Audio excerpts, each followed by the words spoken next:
El doctor Claudio Lubersaski, primer libro de una saga de 3, Cáncer, Oportunidad y Aprendizaje, Cáncer HDP, Historia de Pacientes, y el tercero, Cáncer...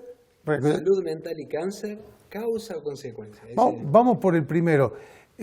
Ahí hay unas historias de pacientes en el primero, Oportunidad de Aprendizaje, que realmente son hermosas, son bellas.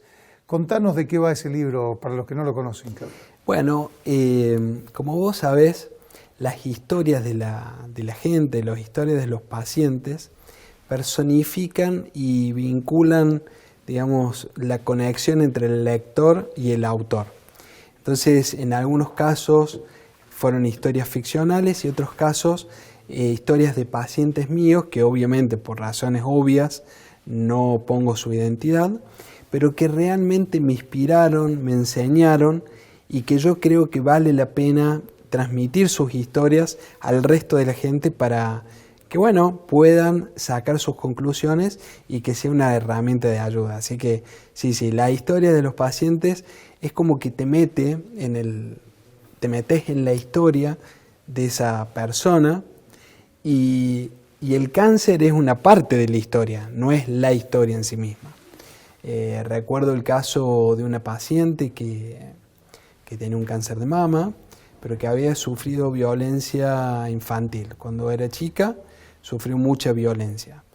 Y yo te pregunto, Cristian, ¿qué pensás que para ella fue más grave? ¿Lo anterior, lo que vivió de niño, o lo que le toca vivir ahora? Y bueno, yo lo cuento porque cuando le tenía que hablar sobre la patología, sobre los tratamientos, le decía, está todo muy bien, de esto te vas a curar, pero lo que tenés que sanar es tu pasado. Y vos sabés que se quebró en llanto, porque por ahí, digamos, todos traemos nuestra mochila, ¿no?, de nuestras vivencias pasadas, y como todas las personas tenemos cosas muy buenas, regulares y malas. El problema es que a veces las malas nos dejan una huella, nos dejan un estigma, nos dejan una emoción negativa que perdura en el tiempo. Y entonces, si no trabajamos esas emociones o ese impacto psicológico, es muy difícil sanar. Entonces tratamos de hacer un abordaje integral de la gente. Esa historia que contás es una historia fuerte, pero es una historia bella por lo que decís. ¿Se curó? Se curó. Qué bueno. Qué bueno que le hayas dicho, tenés que sanar esto. Sí, Tu gran pelea es ahí, esto no. Tal cual, porque, a ver,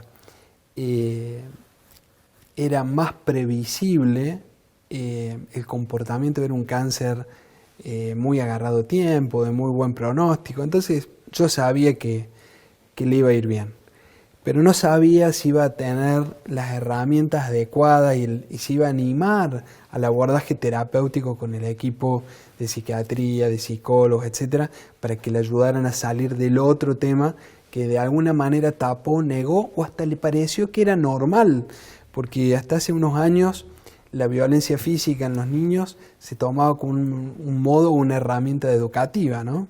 Y mira cómo han cambiado los tiempos, que ahora por ahí yo veo que se ejercen otros tipos de violencia, la violencia de la ausencia, la violencia del insulto, la violencia económica, de estrato, del económico, porque por ahí la gente se cuida más de pegar porque sabe que es punible por la ley.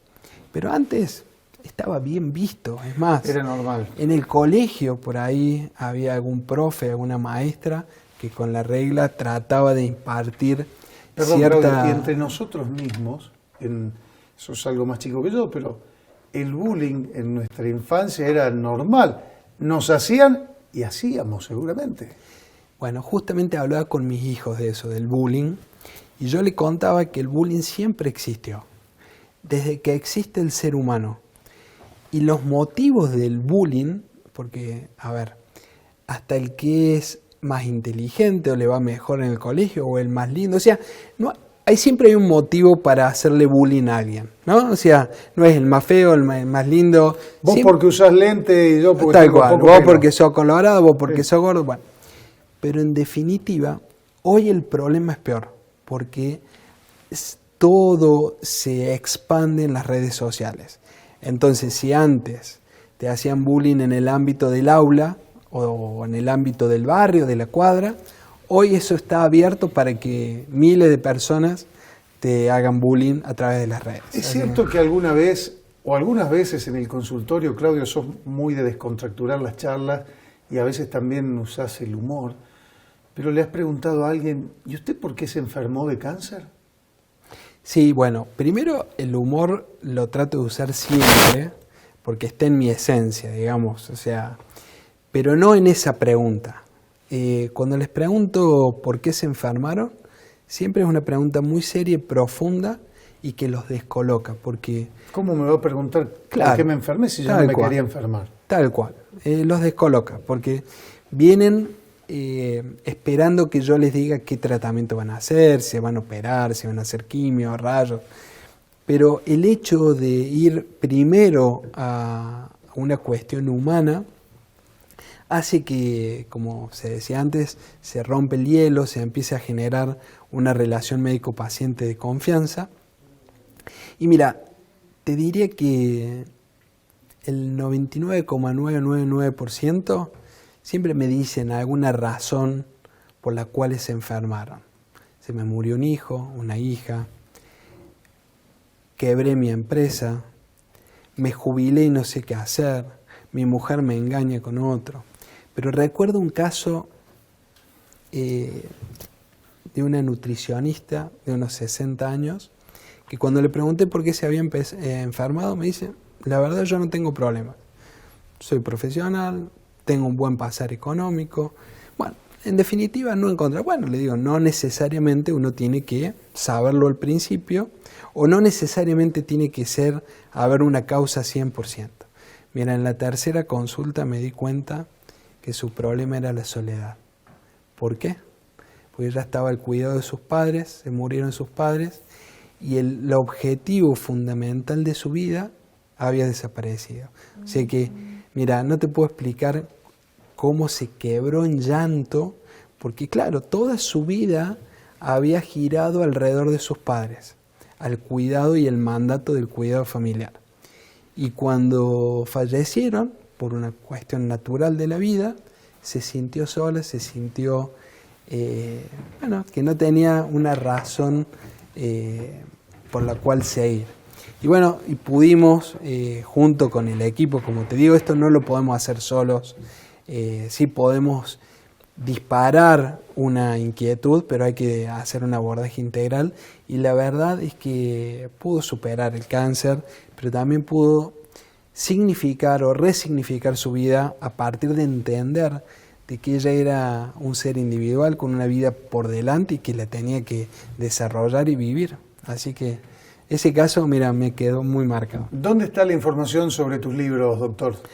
En el Google. En el Google, vamos a recurrir a Google, en este caso lo vamos a recomendar a Google. Bien.